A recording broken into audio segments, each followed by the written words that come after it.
Olá, amigos da música litúrgica, que é o Leandro Evaristo. Nós estamos nos aproximando aí desse período tão importante da vida da igreja, que é o período quaresmal, que se inicia na quarta-feira de cinza.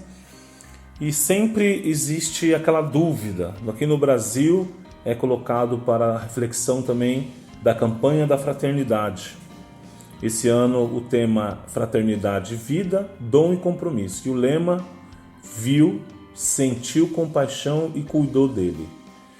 E sempre existe uma dúvida, e esse é o motivo do nosso áudio para todos da música litúrgica.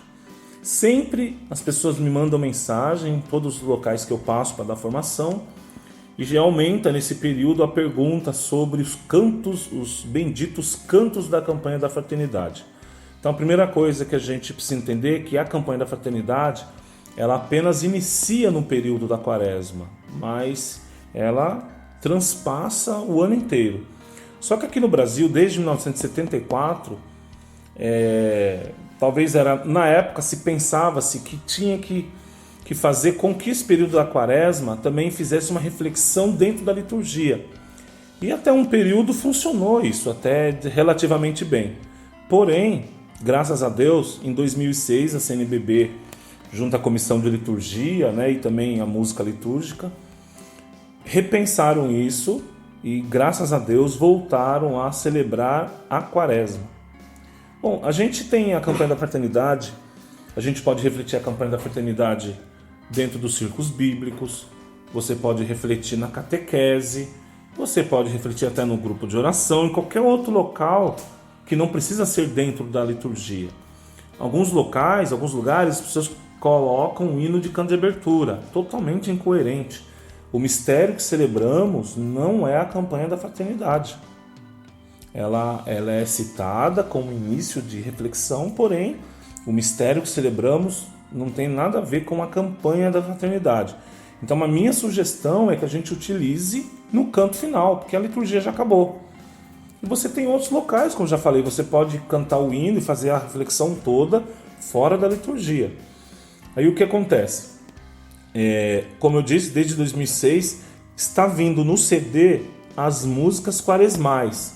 Então não é porque esse ano veio uma lista de músicas relativa a esse ano litúrgico, é o ano A, que a gente precisa usar exatamente elas. Lembre-se que 3 anos atrás nós também celebrávamos o ano A. Então você pode pegar um canto de 3 anos atrás.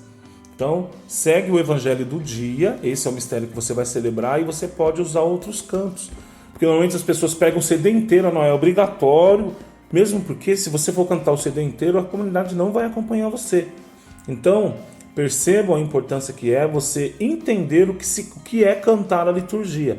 Se você entender o que é cantar a liturgia, você vai pegar o texto desse ano e você vai lembrar de 3 anos atrás ou de 6 anos atrás, você vai perceber que os cantos são parecidos. A CNBB agora está pegando novos compositores, está dando oportunidade para novos compositores, que isso é muito importante, mas vocês vão perceber que não são cantos da campanha da fraternidade, são cantos que celebram a liturgia do dia. Então isso é muito importante que você coloque na sua cabeça, tá? Esse termo cantos da campanha da fraternidade não devemos usar mais. Nós temos o hino da campanha da fraternidade e os cantos quaresmais. Aí nesse quesito você tem um leque de possibilidades de canto, É importante a gente pegar cantos mais antigos e também cantos mais atuais. Sempre mesclar isso, tá bom? E para finalizar a minha parte aqui, eu gostaria de falar sobre o uso do instrumento, os instrumentos. Então, a igreja usa nos documentos um termo chamado calem-se os órgãos. Por quê? Porque o órgão ainda continua sendo o instrumento oficial da igreja, como o latim continua sendo a língua oficial da igreja, assim como o canto gregoriano e a polifonia continua sendo oficial, mesmo admitindo, pós-Concílio Vaticano II, novos instrumentos, novos estilos musicais. Mas nesse período de quaresma, nós somos convidados a silenciar um pouco mais os nossos instrumentos. Então, neste sentido, nós recolhemos os nossos instrumentos de percussão. Então, é importante nesse período a gente recolhe os percussionistas, façam um período Pratiquem a humildade, retirem o seu instrumento, bateria, carrom, afoxé, panderola, qualquer tipo de instrumento de percussão, para a gente ter essa reserva simbólica do silêncio, da contemplação, do jejum, da abstinência, de conversão. E na vigília pascal a gente tem aquele grande momento de triunfo da ressurreição. E aí os instrumentos voltam com mais vigor, né? Despertando a índole da celebração, o momento litúrgico, o ano litúrgico, o tempo litúrgico. Tá bom? Então, vamos praticar a humildade nesse sentido. Então agora eu gostaria de apresentar para vocês o diácono Ricardo Michelin. O diácono Ricardo Michelin, ele é um amigo de longa data, hoje ele está em Resende, em Rio de Janeiro, e eu vim passar alguns dias aqui na casa dele, o noviciado da Ordem dos Padres Ressurreicionistas, e ele vai falar um pouquinho sobre os hábitos, sobre as coisas da quaresma, propriamente dita. Olá, nós vamos então falar um pouquinho basicamente sobre o jejum e a abstinência, as duas propostas que a igreja nos faz para vivermos neste tempo. Primeiramente vamos falar sobre a abstinência. A igreja nos propõe a todos, independente de idade, a vivência da abstinência de carne. São duas as datas específicas que a igreja nos pede para nos privar da alimentação de carne. Na quarta-feira de cinzas e na sexta-feira da paixão. O que significa isso? Que nós então deixamos de comer todo tipo de carne vermelha, ou seja, de animais de sangue quente. Então, carne de boi, carne de porco, carne de frango, e aí nós fazemos uma opção por legumes, ovos, outros tipos de alimentos. Lembrando também que nós nos privamos dos embutidos, salsicha, linguiça, entre outros alimentos. E por que isso? Porque nós respeitamos o mistério da paixão do Senhor, nós respeitamos nos privando da carne, porque justamente aquilo que nos alimenta é a carne do próprio Deus, que se dá a cada um de nós através do sacramento da Eucaristia. Então, particularmente nessas duas ocasiões, há uma tradição muito bonita de algumas pessoas de que no período da quaresma, durante os 40 dias, não fazerem uso da carne. Mas aí trata-se muito mais de uma questão pessoal. A igreja nos pede, então, justamente nessas duas datas, na quarta-feira de cinzas e na sexta-feira da paixão. A outra prática de piedade é o jejum. O jejum também é previsto para essas duas ocasiões e a igreja nos propõe que seja vivido também nas quartas-feiras e nas sextas-feiras durante todo o período da quaresma.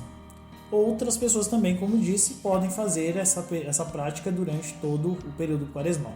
E é interessante recordar que há várias formas de se praticar o jejum, desde a privação total da refeição, como diminuição parcial, ou então tirar alguma das refeições importantes, mas sempre recordando que ao mesmo tempo que nós tiramos um pouco da nossa alimentação, nós vamos nos fortalecendo espiritualmente.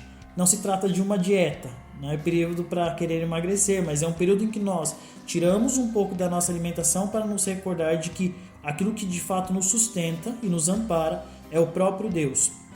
Então que nós possamos fazer esta experiência, não apenas na quarta-feira de cinzas e não somente na sexta-feira da paixão, mas tentar fazer um propósito de, neste período quaresmal, nos privar da alimentação da carne, da abstinência da carne, como também do jejum, buscando sempre crescer na espiritualidade. A igreja nos pede que este tempo de quaresma seja para nós um tempo de renovo, um tempo em que nós possamos ampliar a nossa vida de oração. Então, se você já tem o costume de rezar todos os dias um terço, quem sabe não é a ocasião de começar a fazer uma leitura, uma Léxio Divina, talvez participar da missa todos os dias, fazer um momento de adoração. Cada um procure fazer uma prática de oração também, não apenas o jejum, a esmola, a caridade, mas também viver essa dimensão da nossa fé, porque nós somos seres espirituais, nós fomos feitos para Deus e nós precisamos elevar, portanto, as nossas almas ao nosso Criador.